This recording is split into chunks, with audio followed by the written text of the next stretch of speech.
So last time we stopped at Mala. Tadyata Om, the second middle of the page in the second paragraph. Tadyata Om Avaloki Lokate Karante Ehirahi Maha Bodhisattva. Sava Mala. And we've been talking for a long time because Mala is a metaphor for mental afflictions in our mind.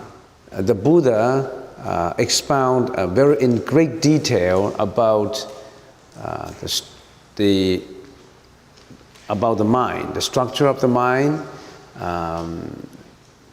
and which in the current day English is consciousness.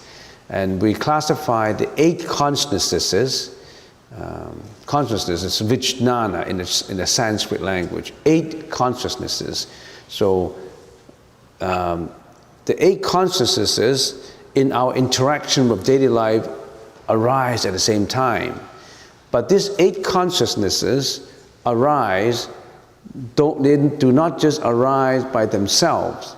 They arise because of outer objects, because they interact with all outer objects, and at the same time, internally, they have arising mental afflictions, 51 mental functions arising. I have mentioned that the 51 mental functions are categorized into 5 aspects. One is omnipotent factors, which contain 5 mental functions, and the objective contingent factors, which comprises another 5. And then there's also the third category, mental afflictions, which have 26, I already have mentioned.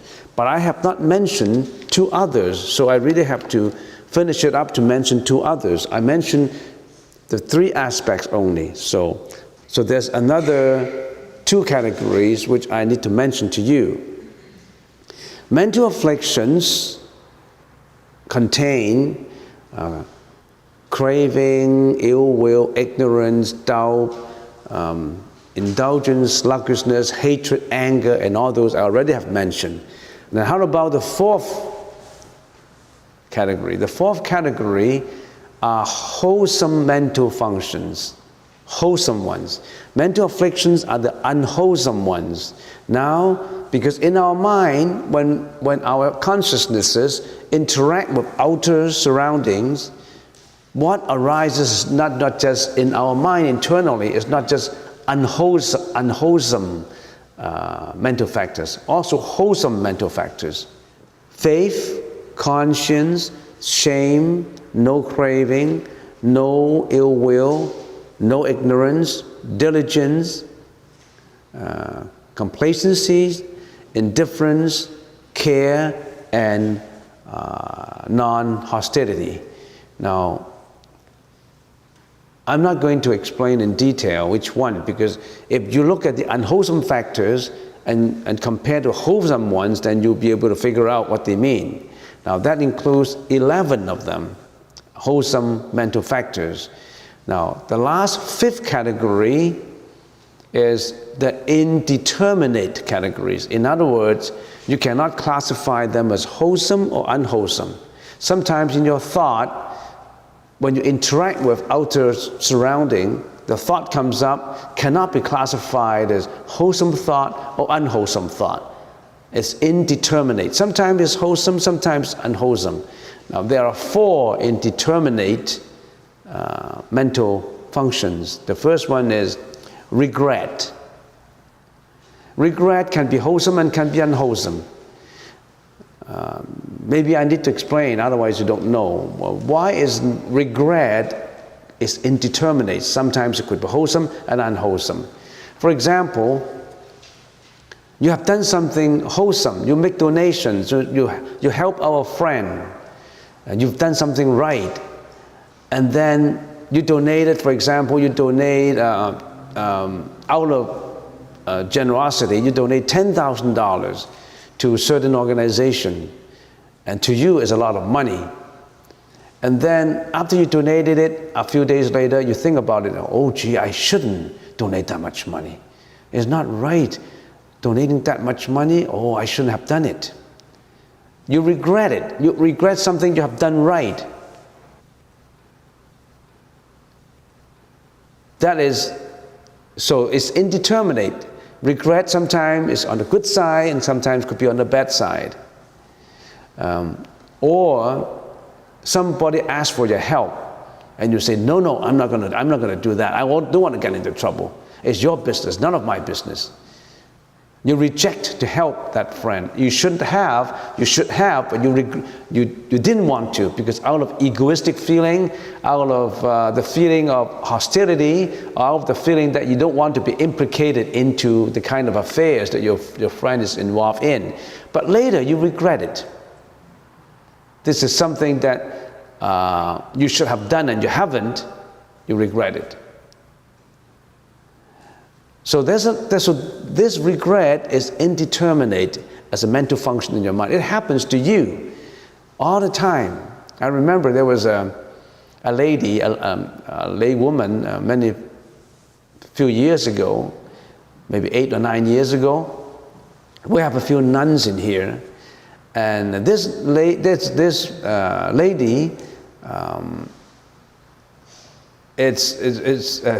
she liked a nun in here, and she said, oh, let's go out for lunch. I would like to invite you to a lunch.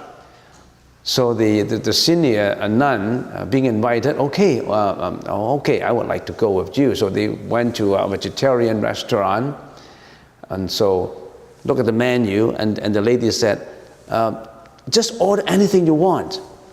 Don't worry about the price, just order anything you want, anything you like to eat.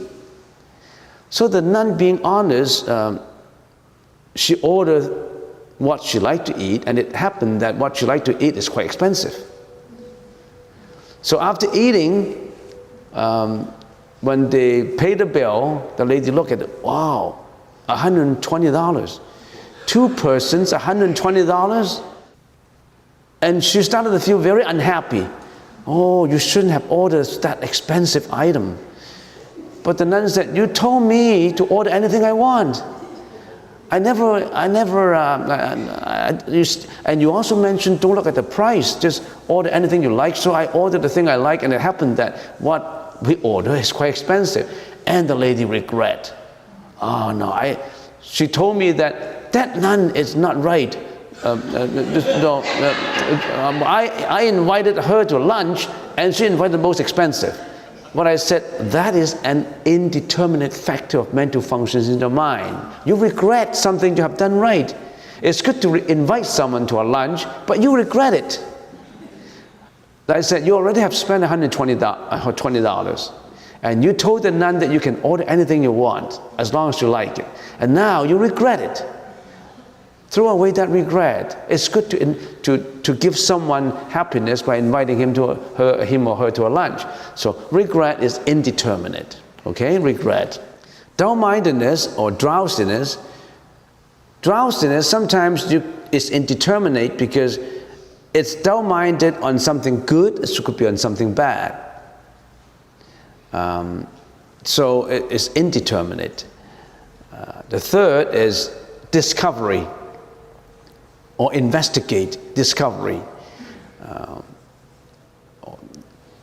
Sometimes when you want to discover something good, it's good for you. You want to discover something bad, it's bad for you. So it's indeterminate. It's just like, why do we call it indeterminate? It's just like when you're using the online system, the website, any website, the internet.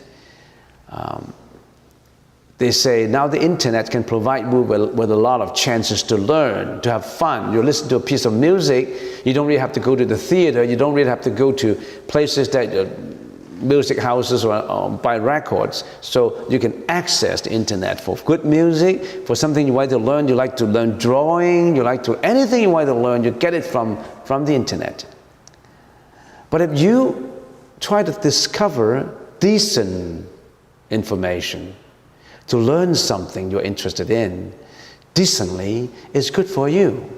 On the other hand, if you want to discover something bad, it's extremely detrimental to you. The other day I also told you we have seats in our Alaya consciousness. It's worthwhile to repeat it again. This kind of seats, we call it seat, it's just metaphorical. The energy in our consciousness, an energy. And this energy is an accumulation of past experiences. Whenever you're interacting, your senses, your eyes, your ears, your nose, your tongue, you know those 8 senses. When those sense organs interact with the outside world, consciousness is being created. When consciousness is being created, that means there's an instant exuding of past experiences into the things you interact, into the affairs you interact. And exuding out from Alaya consciousness, because in your Alaya consciousness there is a vast accumulation of past experiences and impressions and dispositions. We call them seats. They are hidden when they're not expressed. If I have seeds of anger in me, you induce my anger, you do something that make me angry, then my seeds of anger is agitated, and then it's being expressed by volitional action of boom, striking a fist at you. So that's the action is not manifest, it's not seeds. Seeds is hidden in your consciousness. And then when it's manifested, it's called manifest activity. You have to understand this. Well, there's first-time comers probably don't know what I'm talking about. It's good for you anyway. Now you know that Buddhism is not just blind faith.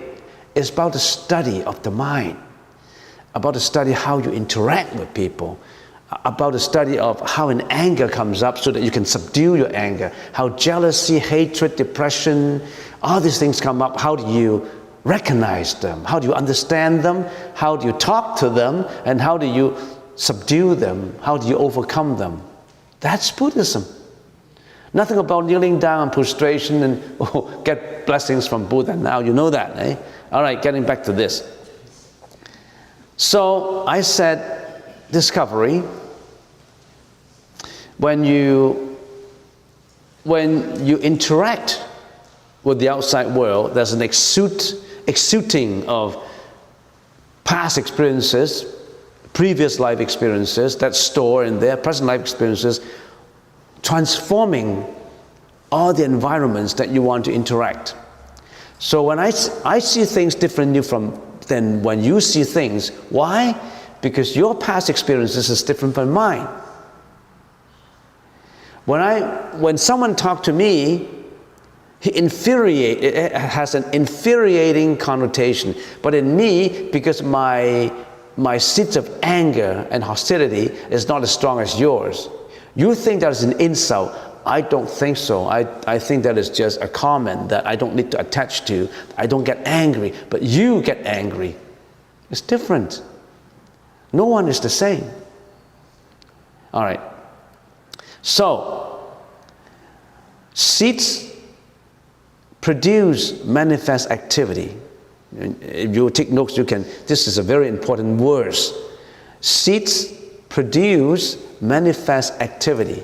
Now, I got potential in my Alaya consciousness, and I interact with the outside world. These seeds this potential get educated, and these seeds produces manifest activity, produces the anger, jealousy, hatred, laziness, all name it, produce volitional actions, which are manifest activities. So seeds produce manifest activity. And manifest activity, once produced, in turn, perfume the seeds. In other words, as I give an example, you click on something bad, something obscene, you think, and you see it, you think that's it? No. The effect is geometrical. When you see it, your sense is agitated. it perfumes back the seed again. That means it's like a snowball rolling down the glacier. You think just the snowball just rolled down? It rolls down in a much more momentum than before. In other words, when you want to see something is bad, you want to continue. You want to continue. You want to discover more. You want to scrutinize more. It rolls until your seeds becomes perfume. Your seeds becomes even worse than before. So why do we meditate? We have to exercise the control on the mind. Don't think that controlling your own mind is stupid. I like to be free. I like to do whatever I want. I like to think what I want to think. I want to do whatever I want. You got to put control on you. That control helps to liberate you from being controlled by the seeds and by the environments. So seeds produce manifest activities, and the manifest activities so produce perfume the seeds again.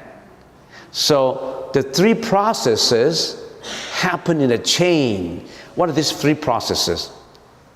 Seeds, manifest activity, and the perfuming. These three things.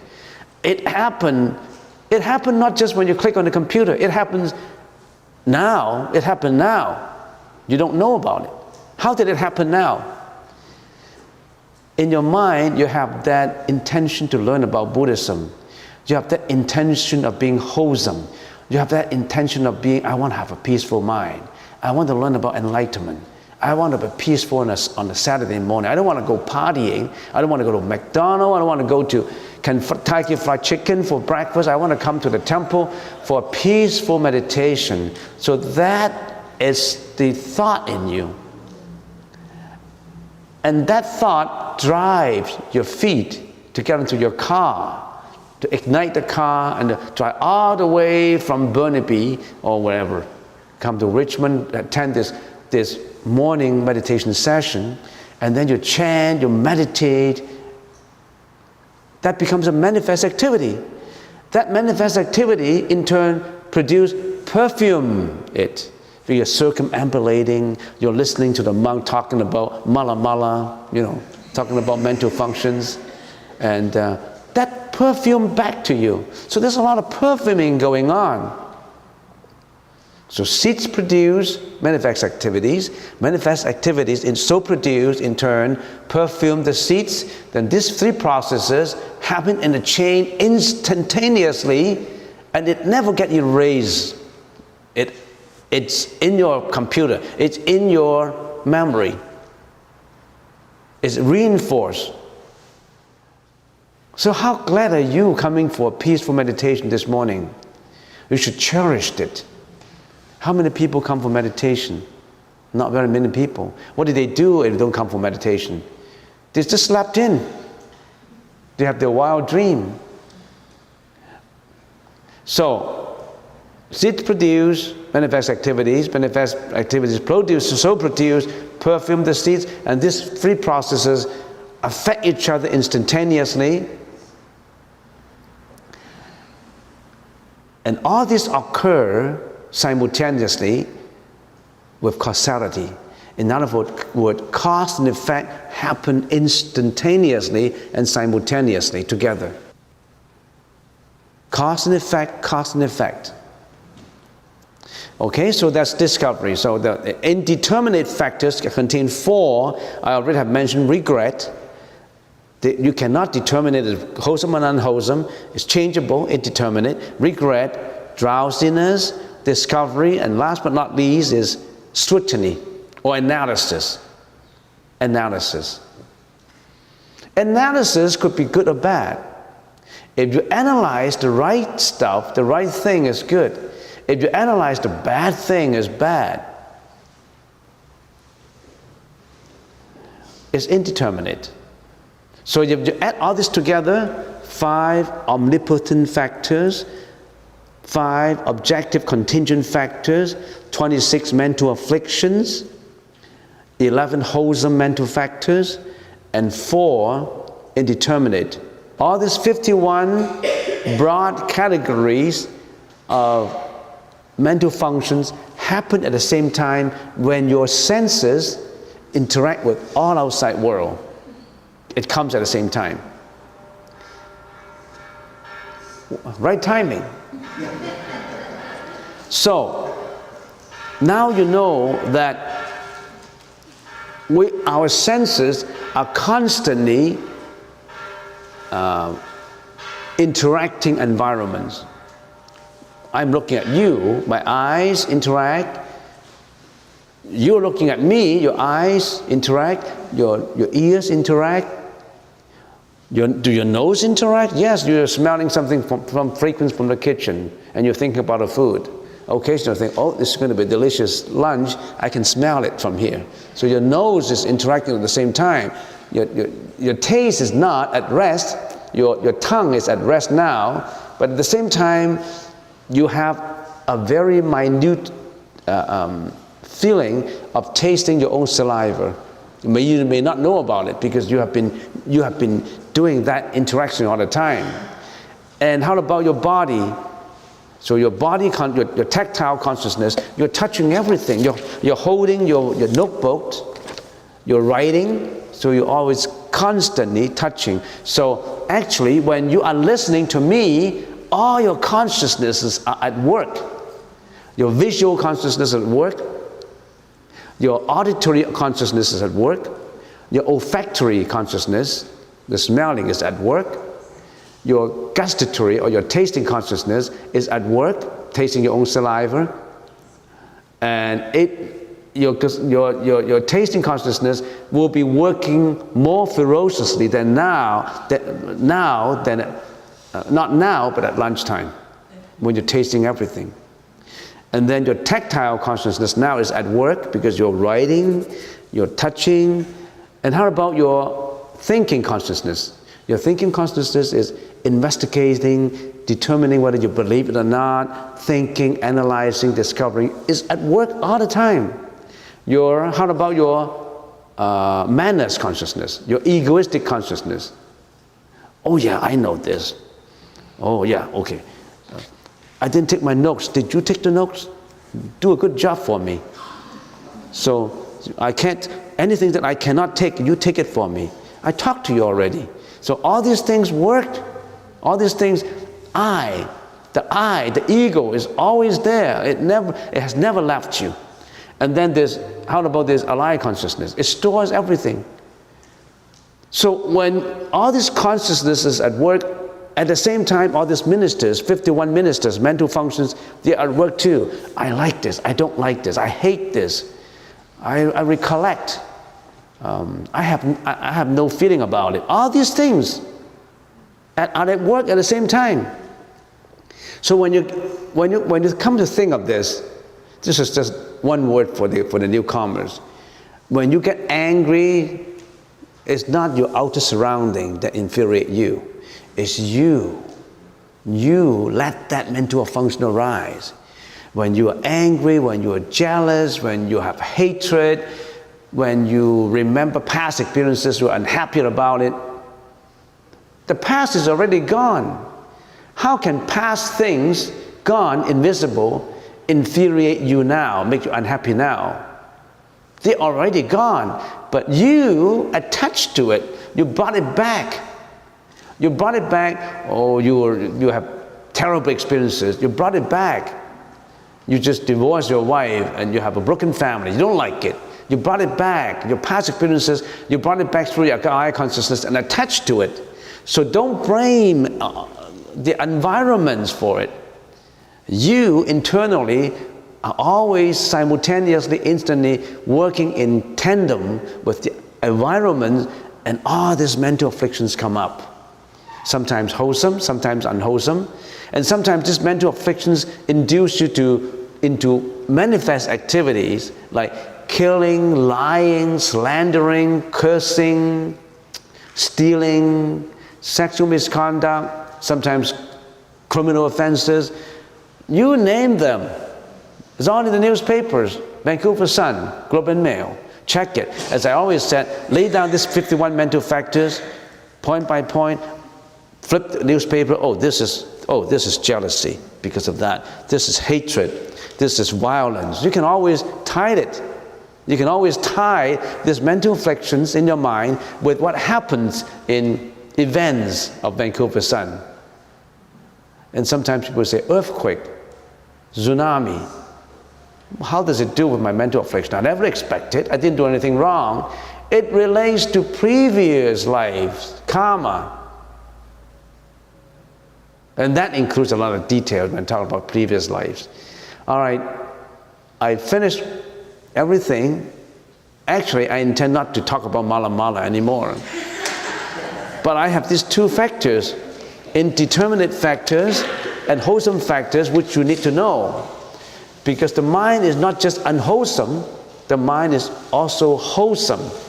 But then the mental afflictions is 26. The wholesome is only 11. So we have more unwholesome mental functions than wholesome ones.